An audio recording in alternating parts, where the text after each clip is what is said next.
Hello everybody and welcome to In Conversation with Lisa M. Billingham. Today I'm in conversation with Nigel Tinsdale. Hello and welcome, Nigel. How are you? I'm fine, thank you. And hello. Hello. Nigel and I met at a networking event back in 2018, 2019, and on and off we've been in touch. And it transpires that our spiritual journey, shall we say, is very similar. And I never knew when I first met Nigel, and he didn't know when he first met me, that we were on a spiritual journey. So tell us something about your spiritual journey, Nigel. Did you have a light bulb moment, or was it something a little bit more subtle? Both. I've had both. And if you think about it, I think your journey is always there, but you're not aware of it a lot of the time. I always had a fascination with the occult, I'd say, or not the occult, that sounds really bad, but just ghosts and weird phenomena. I was always reading books like that when I was younger. And there was a magazine that came out called The Unexplained. And I used to get that every month when it came out. You build it up to a sort of encyclopedia thing. But there was one episode, one of the early ones, you got some ESP cards, the circle, square, star, and so I cut them all out. And I remember I was really ill in bed with tonsillitis, and I just had some antibiotics. I felt really ill when the antibiotics, I took that. And my mum, I'd got these cards. My mum came up with a bottle of Lucozade for me, as you did in those days. I was about 12, 13 at the time. And I said, "Oh, can you test me these cards?" And the cards went, duh, duh, duh, duh. I remember the little shapes appearing in my mind, just so faint. And I started getting to that. And I got about 23 cards in. And my mum was white as a sheet, said, stop, you've got them all right, And she was terrified that I got them all right. And then I got the last two wrong, because it just completely, I was relaxed. I think I was so ill, and I never got that. I was still getting scores of about 20 with my mum, and there was one person at school I managed to get about 20 with. But I think it was just I was so out of it, relaxed and tired, and it came. So that was the first time I've really thought, "Oh, there's something. It's real." Yeah. But there was a light bulb moment. Well, there's been lots of light bulb moments. It seems to be, just lately, I'm speaking to a lot of people who seem to be in the first stages of awakening. And there are a lot of people like yourself that are way, way, way more spiritually open than I am. And I think it's quite fascinating, because as your journey goes along, you learn from people, and you learn yourself, and you learn to understand it. And we've touched on this is quite a dark subject, actually, and I don't know why has this come? But Nigel and I in the past have spoken about suicide. And I don't know whether you want to share your experience and your feelings about this, Nigel, because it isn't what we first thought it was. Would you agree? This is a massive can of worms. I think part of the awakening process makes you very down. I've gone through it. It's because I think what happens is this world is just so the opposite of what a spiritual heaven should be, or where we've come from, and where we've been, and where we're going. It's just so alien. And when you start waking up, it hits you. It's not nice, and it just drains the life out of you, and it gets very down. And I've met so many spiritual people who have gone through something very similar. Also illness, and anyway, just not mental illness, but just physical illness is also another spark for awakening you. I think it's that trauma thing that you need to go through to awaken. Well, you don't need to go through, but it happens to many. And I think that's because it's in conflict with how society is structured, because society is just built up on fear. Everything, we've got a monetary system which is all about fear, and which is just the opposite of love. So when you start waking up spiritually, it's at odds. And I think that's what causes things. And I think the elites that run the planet know this. And that's why we've got so much about mental awareness. And that's actually fostering and bringing it to light that, oh, you're mentally ill, you should be depressed. It's doing the opposite of what you should be doing. That's my opinion. And a lot of people would completely disagree with that. But looking at the big picture, it fits in with the people who run things who aren't very nice. Yeah, this is true. We've had many conversations with different people over the last few months that and with each other, some very deep and spiritual conversations that just seem to come from nowhere, because it's, where did that come from, and where do these feelings come from? And very often Nigel and I have spoken about this, that why are we in fear? Why should we live in fear? We all have free will, and we're being controlled. But is that for the greater good?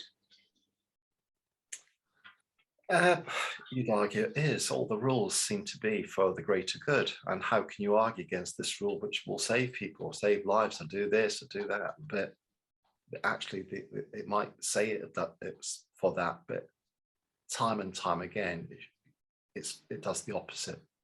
Yeah. Which is quite dark. Yeah, it is. It does feel, though, like, to me, I don't know how you feel about this, but it does feel like the energy is shifting quite a bit now. And a lot of people I speak to, I don't know about yourself, and a lot of things that I do see on social media, there is more love being spread. I think when I was on my spiritual journey, I had a very good friend who aided me immensely. And when I was sort of going through my accelerated waking up stage, I had a few experiences, and he said something about, it's going to be very hard for people to lie to you, not telling fibs. It's just, you can see the truth clearer. You can see through the rubbish clearer now that you've gone through what you've just gone through. And it's going to be very hard for people to deceive you. And that's when you start seeing the world for what it is. Now, I think that's happening globally now, and people are actually starting to see what's actually been going on for years. It's nothing new. Nothing. The world powers haven't suddenly started saying, right. It's just people are noticing it now. This has been going on for centuries. Yeah. And it's just people are noticing it now. So it's almost like a mass awakening. And a lot of people don't know that they're going through a spiritual awakening. They just see the unfairness of how things are run, the inequality of things, which they never saw 5 years ago. It was there, but they just didn't see it then. It is very strange, isn't it? I don't know about you, but it was just so confusing to me, and I'm like, I don't understand any of this. And I don't know how you feel about this, Nigel. Would you like to share one of your experiences? We've talked about a lot of different things over the past few months. Is there anything that you would like to share that maybe will help the audience potentially understand that is what they're going through? I think the easiest thing would be for your dreams. That's when you sleep, your soul plays, if you like. You don't remember it, but it goes and does work. It's there. It's time for your soul can replenish itself. Or I don't know the mechanics of it all, but it's just your body goes into, or your soul merges into other dimensions. And that's why when you wake up sometimes, your dream is so clear, and then it fades because you're actually transitioning from another dimension back to our reality. And once you get there, your brain just can't connect to that, and that's why you forget your dreams. And I think what's happening now is people's dreams are getting far more vivid. They're having quite experienced that. The amount of people have said this to me recently is, oh, I've had some amazing dreams, or this dream. And they're remembering them because the fade between the dimensions is going, or the veil. It's so it's easier to remember what's happening in other dimensions in your dreams. Yeah. And I think that if you're having freaky dreams and quite vivid dreams and you're remembering them, that's a good sign that things are changing. Interesting. I hadn't thought about dreams actually. I keep seeing strange visions, not so much dreams. I don't think I'm dreaming at times, but strange visions and like faces coming to me, and it's very, can be quite disconcerting. And I think some people are, I mean, I know many people who are spiritually awake, more awake than me, and it scares them, and they just, it's just like, no, I have to stop it because it's so close and it's so vivid. And taught to fear that, and that's part of yeah, everything. It's the opposite. That when you're waking up spiritually, everything to do with spiritual, you were told to fear that because that's just bad stuff. It's woo-woo stuff. It's the occult. It's this. It's just everything gets labeled into something evil, and it's the complete opposite. It's just so natural because that's who you are. yeah. And that's when it's like, and that adds the conflict, which creates mental health and other things. It's just waking up and realizing you're alone. And I think it's that sense of abandonment, which is spiritually just the worst thing. And if you think when you wake up spiritually, your home is somewhere else. This is just the dream part, if you like, for your spirit. Yeah. And when you wake up, you think, oh, I want to go home. You're detached, you're torn away from where you should be, and it's a bit confusing, and you feel alone. And that's another feeling that a lot of people, when they wake up, they feel so isolated and alone because they can't talk to anyone about what's happening to them because they can't find anyone else that's going through this. I've spent years alone, if you like. It's just very few people I could talk to about it. And the ones that I could, I've just bent their ear far too much. Yes, really not. Yeah. You get quite needy. Well, I did for because it is strange, isn't it? I'm sure this resonates with so many people because when we first started speaking, like I've said, we didn't know that each other was spiritual, and it was quite frightening. And you do feel quite alone because you think, well, if I say something to so and so, they're going to think I've gone mad. It's almost like living in occupied France in the Second World War. I know you're a member of the resistance, and you don't have someone else is and you have to say some code words, and they think, yeah, exactly. Yeah, what's the code word for this? Yeah, it is very weird, and it's that you hit the nail on the head when you said something just, and it was being in a different dimension, and this was your dream, and those feelings when you wanted to go home, and that was exactly how I felt. We've spoken about this before. It's just like, I've had enough. Surely there's got to be better out there. And then it kind of occurred to me, and I don't know whether you agree or disagree with this, Nigel, but I actually thought, no, I'm not meant to take my own life, or I am meant to wake up from my surgery or whatever, because I have something to do down here. I have no idea what it is. I have a job to do down here. My purpose is to be here to do something. Would that ring true with you as well? Yeah, that happened to me. I got quite ill, which happens a lot. I got chronic fatigue. I went from rowing. My crew, we won a national gold medal for novice class at rowing and veterans. So I went from that, being quite fit, and also I've competed internationally at judo when I was younger, and I was a very fit chap. And I went from that to barely being able to walk up the drive with the dustbin in a matter of weeks. It was a crash. I couldn't understand what was happening, and it was it was awful, and it hit me then, because lots of things going through in my mind of palpitation. Oh, I've got heart problems, heart disease, what's going to happen? Yeah. And it really hit me then. It said, I've got to live as long as I can. Yeah. Because I wanted to be there when I was older for the wisdom that I have to teach other people. I can't explain it, but it all happened quite quickly. It took me about a year, 2 years to get better. And that was just almost pulling away from the National Health Service and doing alternative stuff, which was free and involved just diet and things. And it was, I did fasting for 2 weeks. I didn't eat anything for 2 weeks apart from water. And that complete detox, getting rid of all the rubbish from my body, I got better instantly. And that, well, not instantly, it took 2-3 weeks. And then I realized that most modern medicine is a lie as well. It does make you wonder with some of the scary stories that I hear, and I just think, you know, your body is capable of healing itself.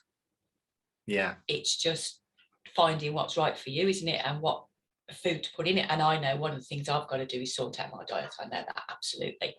But you just, several people spring to mind when you're talking now, because the chronic fatigue and being ill for so long.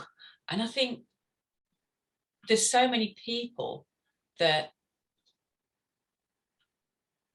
need help with not opening up spiritually, because you do that yourself in your own way. It is my thoughts, because nobody can force you to do it. But what advice would you give to somebody who is just starting their spiritual journey now? Because we know how lonely it is.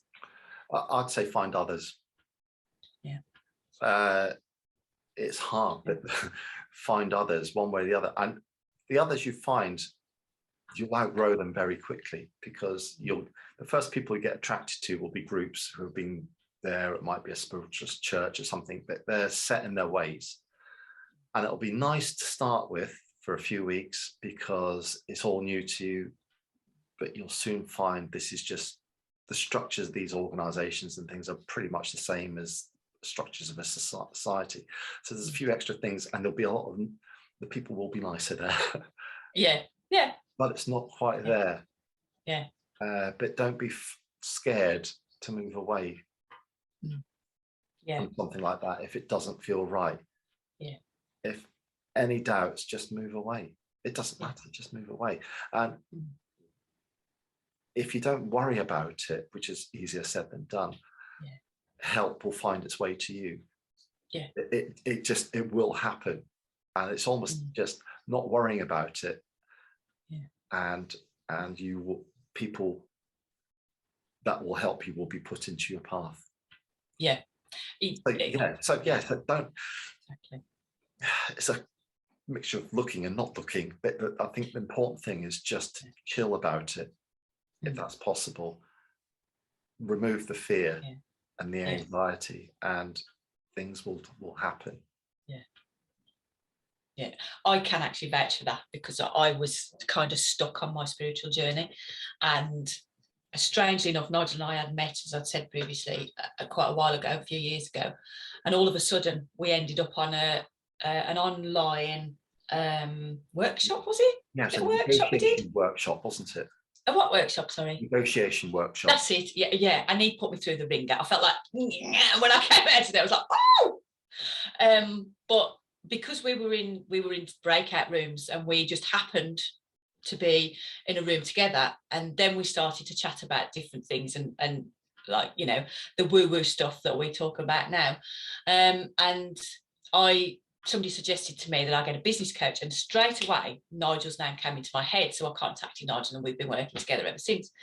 And it's very strange how, like Nigel's just said, the right people will come to you, because I didn't know at the time, and when I met Nigel, and he didn't know that I was spiritual either. So it is that sitting back and relaxing and finding your tribe, because you won't find your tribe immediately, but they will lead you or help you to find your tribe, and then your tribe will move on and other people will develop their own tribe. But it's that, I think it's that sense of belonging has just come to me, because I don't know about you, but I felt I didn't belong anywhere. I didn't fit. I didn't, I was a square peg in a round hole or whatever. And it's really difficult to find that support when people don't talk about it openly. It's like for years I was living on scraps. Yeah. It really Yeah. felt like it. But now there's just such an abundance of people. It's lovely. Yeah. It is. And just looking on social media and finding other people on their journey who don't realize they're on the journey yet, but I know that because they're seeing things. Get there. Yeah, it's exciting, isn't it? It is exciting. Yeah, it is. So it's happening. It really is happening. It's just lots and lots of people are going through this. Yeah, it is. Yeah. So I guess the end message for us is that you are not alone. Yes. You're not alone. So if anybody does want to contact Nigel, do you want to give your details, Nigel, where they can contact you if they want to have a chat with you? I've no idea. Find me on... You're on LinkedIn? You're predominant on LinkedIn? LinkedIn, under Nigel Tinsdale, or Twitter, which is... Oh! I don't know what is it. I'm there as Nigel Tinsdale. So everything I say online, I don't hide behind a pseudonym or anything like that. If I say something, it's me. So I'm there as Nigel Tinsdale as well. So you can contact me through that. Oh, I bet I'm not following you on there then, Nigel. That's something that I've learned today. See? We're learning every day. I'll have to follow you on there as well. So if you would like to contact Nigel, if you just want to pick his brains or just want to have a chat with him, then please do follow him on LinkedIn or Twitter. And we will leave it there now, Nigel. Thank you so much for joining me. And I will speak to you soon, ladies and gentlemen. Take care and have a good day. Bye-bye. Bye-bye.